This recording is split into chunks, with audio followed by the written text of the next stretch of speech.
présentation au Sénat de transition, commission des lois, de la proposition de loi sur la création de la haute autorité pour la souveraineté, l'autosuffisance et la sécurité alimentaire au Gabon par le vénérable sénateur Edmond Okinvelen Kogo.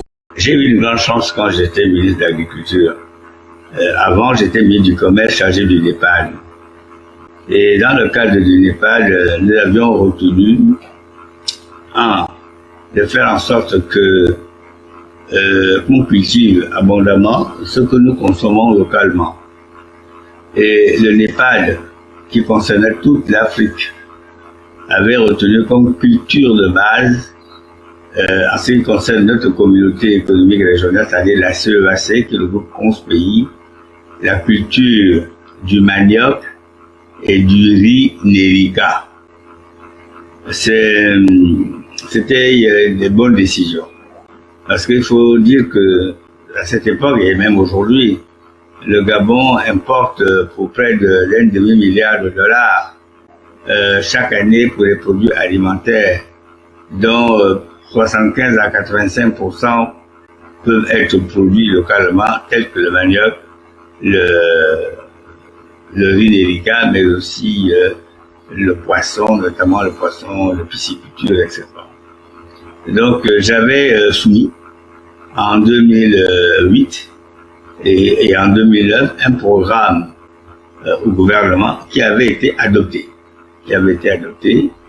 pour développer ces deux cultures d'une part et d'autre part pour mettre un accent très fort sur l'élevage, notamment en ce qui concerne le poulet de chair, poule pondeuse et le porc, parce que nous consommons beaucoup de porc. Il fallait développer ces espèces-là pour les protéines animales. Et ce plan avait été adopté par le gouvernement en 2009 et il devait être mis en application. Seulement, ce qui s'est passé, c'est que quelques mois plus tard, le président de la République, El Omar Bongo Ondimba, est décédé. Et j'ai été appelé à conduire le gouvernement, être le premier ministre chef du gouvernement. Dans cette période transitoire, on a dû faire face à un certain nombre de difficultés et mettre en place un plan d'urgence. Les élections terminées, un nouveau gouvernement mis en place, j'avais été reconnu Premier ministre. J'ai mis l'accent sur d'autres priorités du moment qui faisaient en sorte que le quotidien des Gabonais n'était pas bien assuré, en particulier l'eau, l'électricité, le logement, les infrastructures de route, l'école, la santé. Les ministres que j'ai nommés, au ministère de l'Agriculture, ont poursuivi, mais pas avec la même intensité, ces orientations-là, parce que entre-temps, il y avait eu d'autres priorités et nous travaillons aussi avec des organismes internationaux tels que la FAO, le FIDA, qui avaient un certain nombre de priorités qui finançaient. Comme on était lié à ces financements-là, on a dû mettre en place des programmes qui n'ont pas toujours pris en compte ces besoins basiques. Mais ce n'est pas perdu. Vous savez, nous avons des potentialités. Donc, on a une grande superficie terrestre, 267 000 km², une grande superficie maritime, 235 000 km². Le gouvernement actuel, qui est conscient des mêmes difficultés, puisque la donne n'a pas profondément changé, hein, on est toujours importateur net de produits alimentaires. Donc, il faut effectivement mettre un accent très fort sur l'agriculture pour réduire l'enveloppe financière à ce niveau-là qui va à l'exportation. Alors, je pense que on va y arriver, sauf que nous avons quand même quelques faiblesses structurelles. Vous savez, l'agriculture demande beaucoup de mains, beaucoup de bras, et le Gabon n'est pas un pays très peuplé, et c'est pour ça qu'il faut s'orienter vers la mécanisation de l'agriculture, utiliser beaucoup d'engins agricoles pour compenser l'insuffisance de main-d'œuvre. Regardez, nous sommes dans le village Elop. Regardez bien, Cette nuit-là, on a été victime d'un éléphant. Il est venu la nuit jusqu'à vouloir rentrer dans la maison. Regardez comment nous sommes en danger. Regardez. Même regardez. Jusqu'à casser la porte, vouloir rentrer dans la maison. La pauvre femme, sourde muette, elle a failli se faire tuer cette nuit par un éléphant. Regardez ce qu'il a fait. Regardez le danger qu'il représente. Regardez.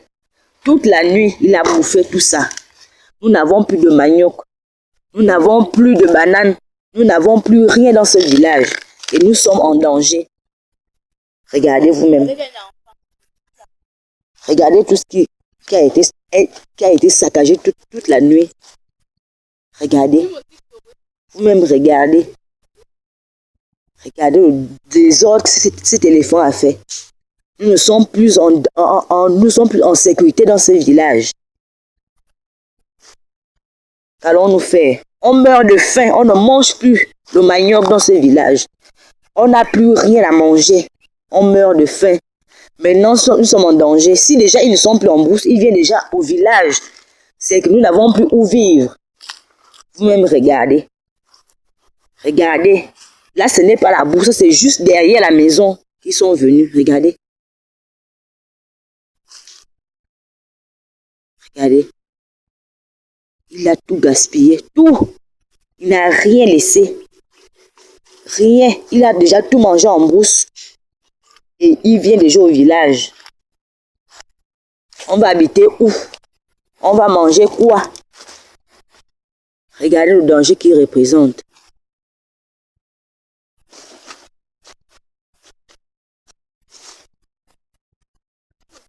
La pauvre femme, avec ses deux petits-enfants, regardez. Cette nuit, ils ont voulu être tués. Regardez. Regardez le vieux là. Regardez. La pauvre femme avec le petit garçon, avec une petite fille de 3 ans. Toute la nuit. Regardez.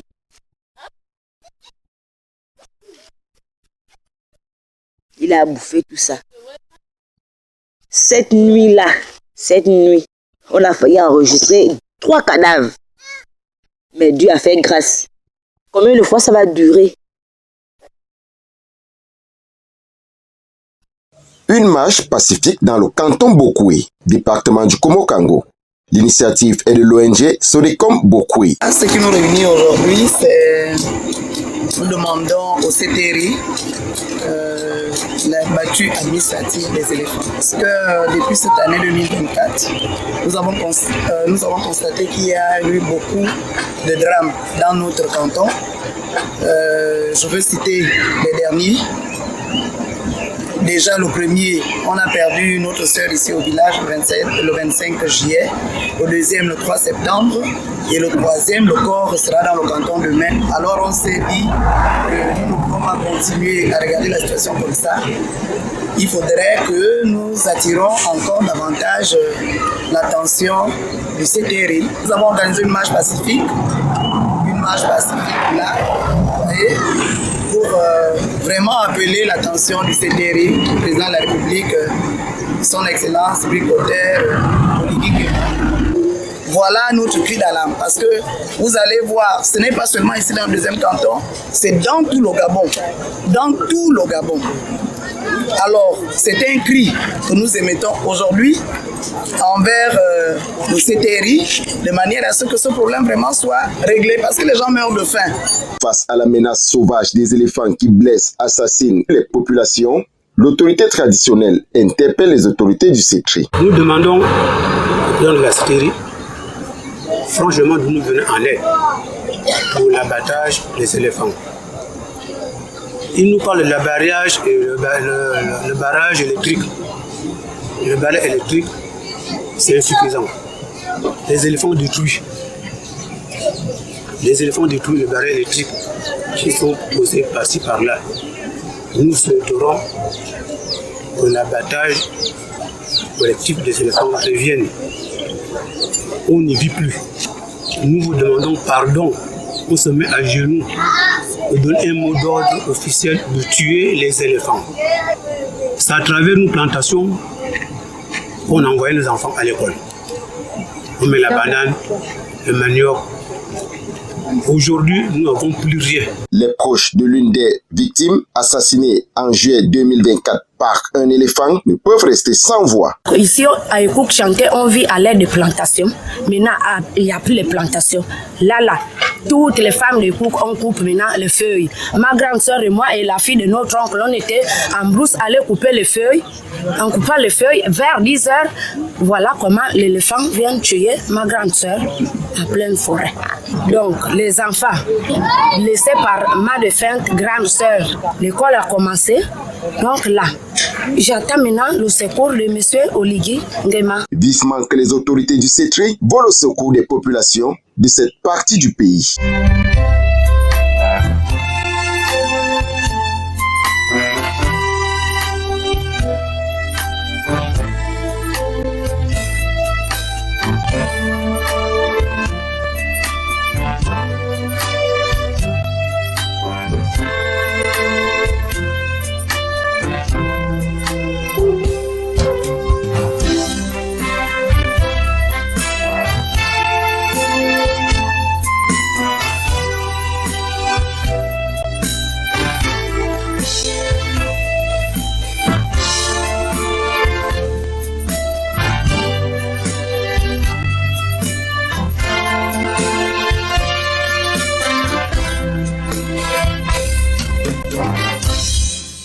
Bonjour à vous, chers téléspectateurs, et bienvenue dans ce nouveau numéro de votre émission Briser le silence. Aujourd'hui, avec nous sur ce plateau, Monsieur Karl Randy Somonjo Ngele, qui a décidé de briser le silence après un AVC. Merci à vous, monsieur, d'avoir accepté notre invitation et bienvenue sur Gabon Première. Merci. Alors, avant toute chose, je vous prie de vous présenter à nos téléspectateurs. Je m'appelle Somonjo Ngele Karl Randy et je suis président de l'association des personnes victimes d'un AVC. Alors, vous avez quel âge? Vous faites quoi dans la vie? Voilà. J'ai 34 ans.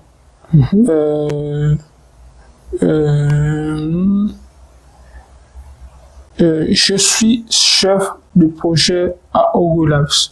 Ogo Labs, ok. Alors, monsieur Randy, comment ça s'est passé ce jour-là? Qu'est-ce qui s'est passé ce jour-là? C'est la bonne question. Qu'est-ce qui s'est passé ce jour-là? Bon,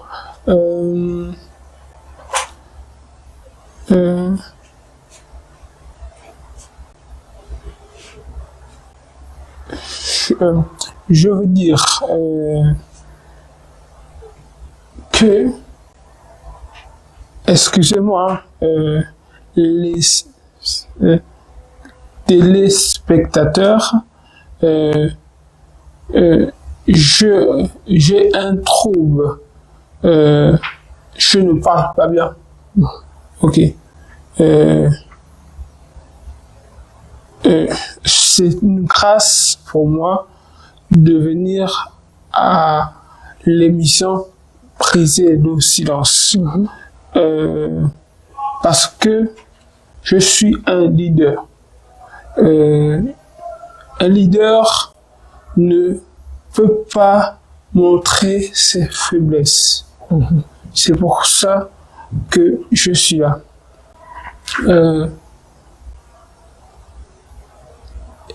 C'était le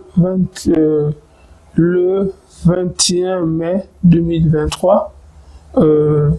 J'étais à Mwanda. Comme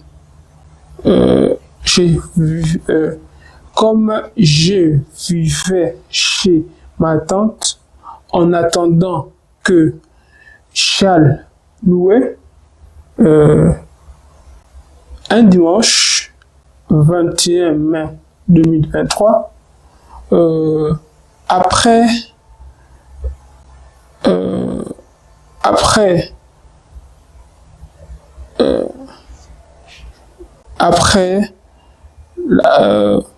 j'ai fini de laver mon linge.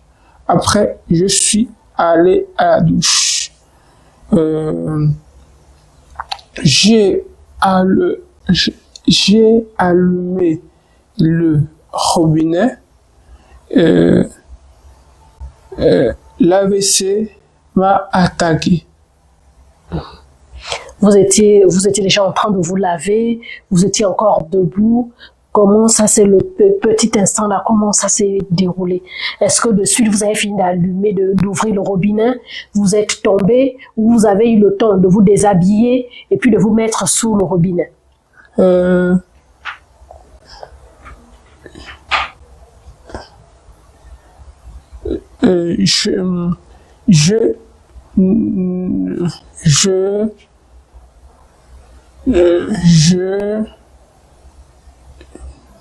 ne suis pas lavé. Oh. Vous n'avez pas eu le temps de vous laver? Oui. Oh. Alors, comment c'est arrivé? Donc, vous êtes tombé. Est-ce que vous êtes tombé? Est-ce que vous êtes tombé assis? Vous étiez sur la tête? Vous étiez allongé? Comment? Décrivez-nous un peu si vous avez encore des souvenirs. Ouais. Oh. Dieu merci. Je rends grâce à Dieu. Parce que si je me connais à tête, on ne devait plus parler de moi au passé. Je me souviens,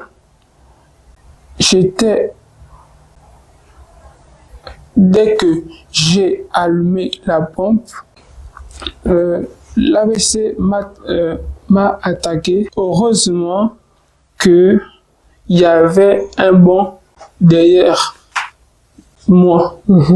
J'ai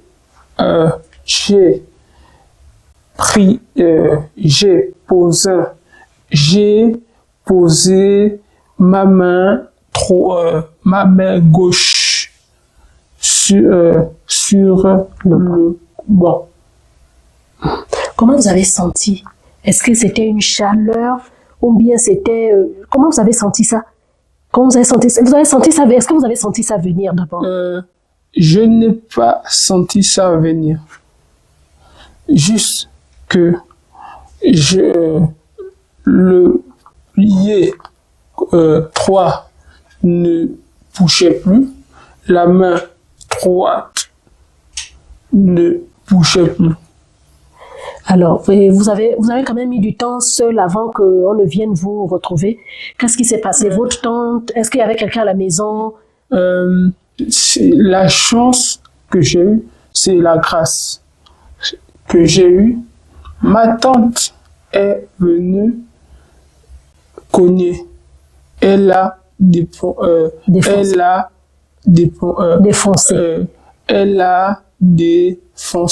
la porte. Elle vous a trouvé allongé. Oui. Et par la suite, est-ce que vous vous souvenez encore de ce qui s'est passé à cet instant? Oui. Je me souviens bien. Par la suite, elle a appelé son mari venir me prendre. À l'instant, on a envoyé un petit, c'est mon petit frère, chercher le taxi.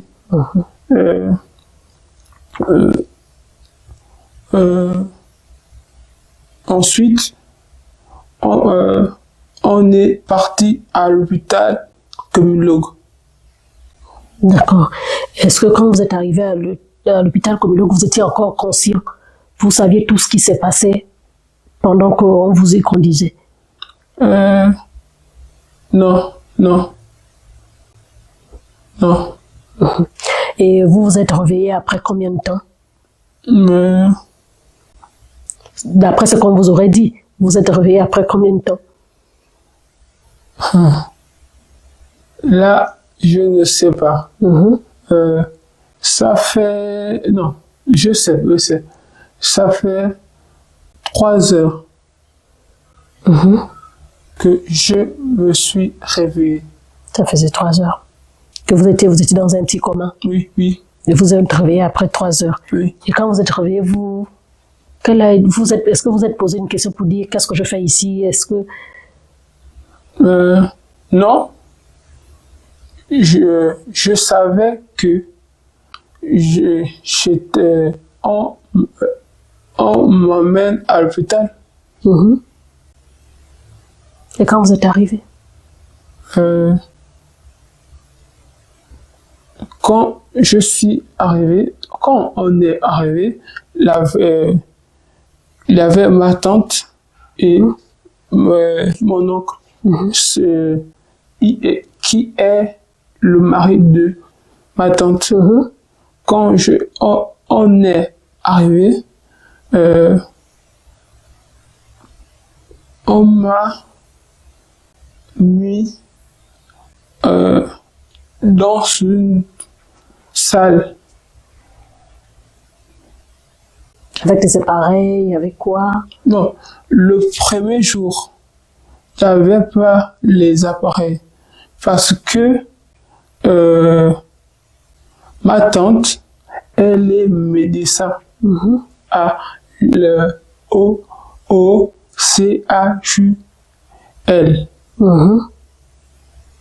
Elle a appelé les médecins de Mwanda pour discuter aussitôt. D'accord. Et par la suite, on vous a prescrit un traitement, on a commencé à vous suivre. Par la suite, ma tante, elle était dans l'émotion parce que son fils se sentait pas bien. Elle était dans l'émotion. Comment vous percevez ça? Non, on me l'a dit. Ça fait plaisir d'entendre ça. Les tambours de l'ONI. Ma tante est docteur. Elle était dans l'émotion parce que son fils était n'était plus bien. Oui.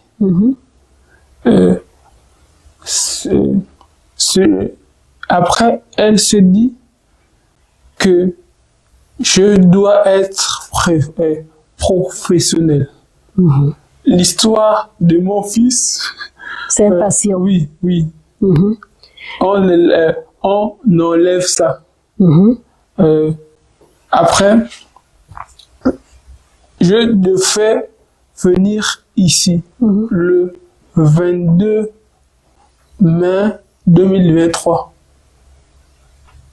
Quand vous êtes arrivé, est-ce qu'on vous a tout de suite pris en charge à l'hôpital? Permettez-moi, je vous explique.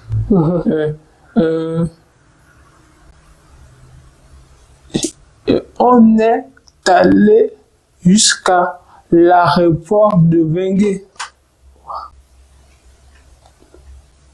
Dieu merci que je n'ai pas pris le vol parce que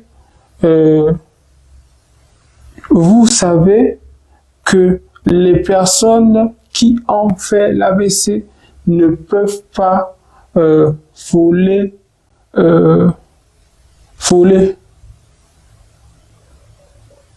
Donc, ça dit que quand on vous prend de la maison, on vous amène à l'hôpital.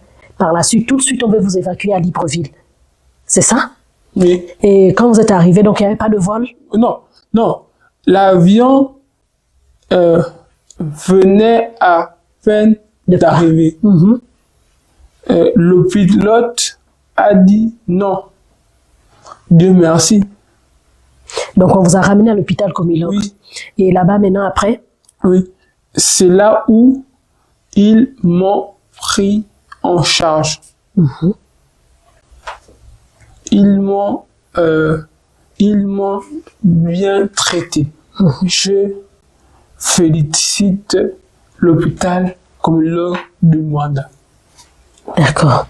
Alors, donc vous avez suivi le traitement là-bas. Après, est-ce qu'on vous a vous avez commencé la rééducation? Comment ça se passait? Vous-même, quand vous voyez dans cet état, qu'est-ce que vous vous disiez à cet instant-là? Vous savez, je suis chrétien et je suis leader.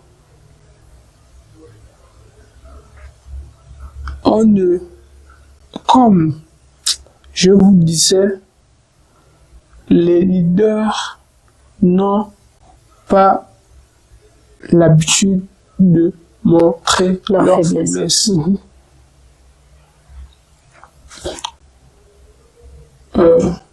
De mon cœur, je parlais.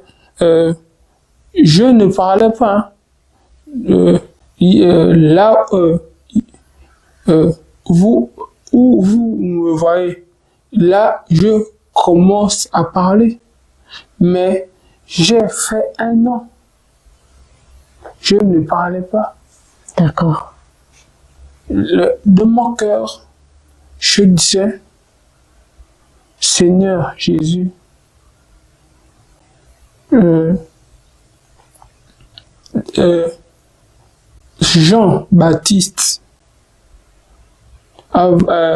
Jean-Baptiste, après avoir baptisé Jésus, il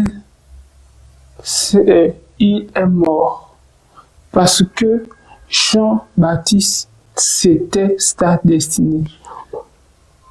Baptiser Jésus.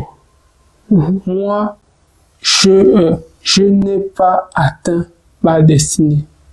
Seigneur, ne permets pas que je puisse mourir.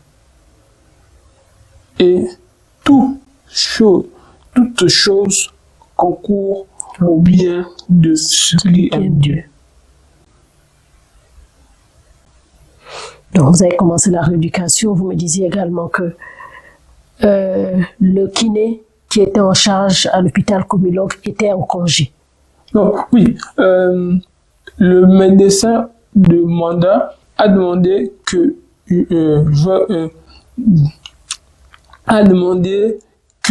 je sois suivi par un kiné.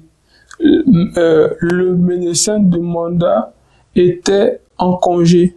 Le kiné? Oui, le kiné.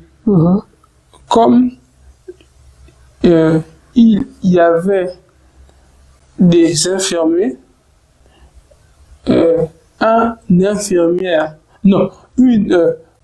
infirmier qui connaissait la kiné m'a pris en charge pendant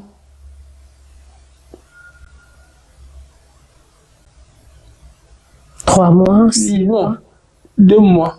Pendant 2 mois, d'accord. Et donc, c'est au bout de combien de temps que vous avez commencé à reprendre l'usage du pied, du bras? C'est au bout de combien de temps? Oui. Après ça, je suis monté à Libreville le 6 septembre 2023 pour continuer le suivi. Oui. Je devais aller chez un spécialiste. Je devais aller voir le neurologue. Oui.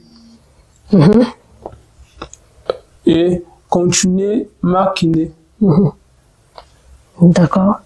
Alors, donc, quand vous êtes arrivé, quelle a été la réaction de vos parents? Vos sœurs, votre maman ou votre père, lorsqu'ils ont appris que vous... Non, papa était là. Non, papa était là à Mwanda. D'accord. Je ne vous ai pas dit. Je suis de Mwanda. D'accord. Papa était là. Papa... Tantine Laure, maman Thérèse, et maman Odile, c'est ceux-là qui me gardaient à l'hôpital. Comment ils ont réagi? Non. Après, ils ont dû vous raconter, quand on a dit que vous avez fait un AVC, quelle a été leur réaction, ils vous ont quand même raconté comment ils ont pris ça.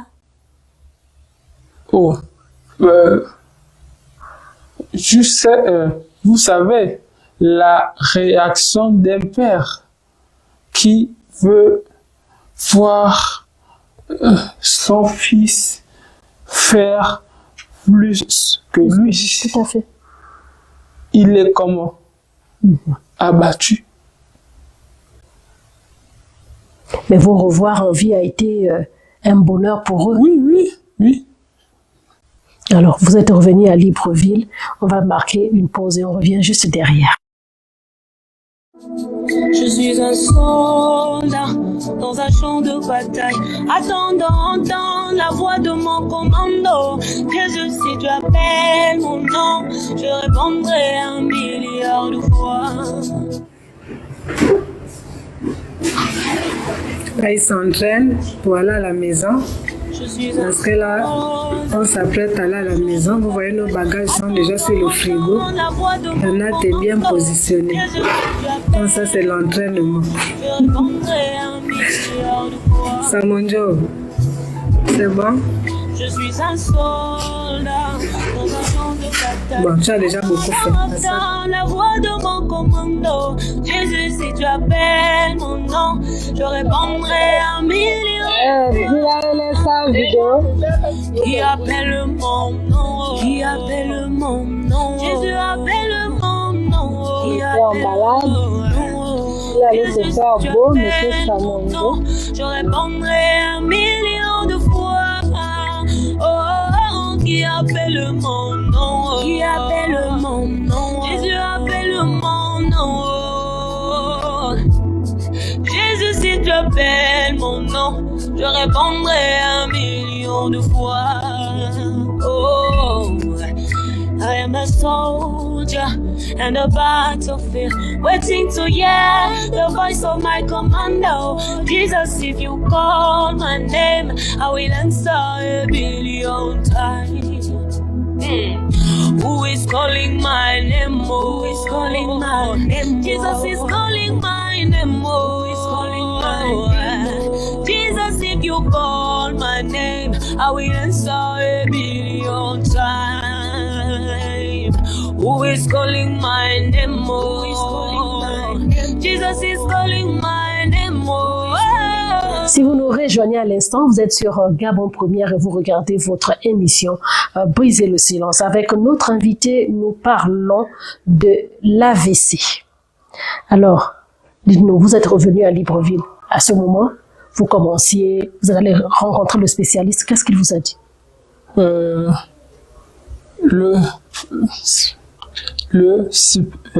Le spécialiste m'a remis des examens. On n'a rien trouvé. J'ai même envoyé les résultats, les examens en France.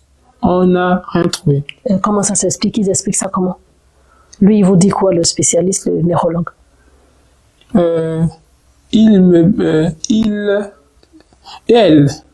Parce que c'est le docteur Ningon que je salue. Elle a dit que je fais partie des cas inconnus. Wow. Alors aujourd'hui, vous avez fait un AVC. Vous êtes ce que vous êtes aujourd'hui. Alors comment vous avez fait progressivement pour reprendre le travail? Est-ce que vous travaillez au départ? Comment vous avez fait pour reprendre le travail? Est-ce que ça a été facile pour vous?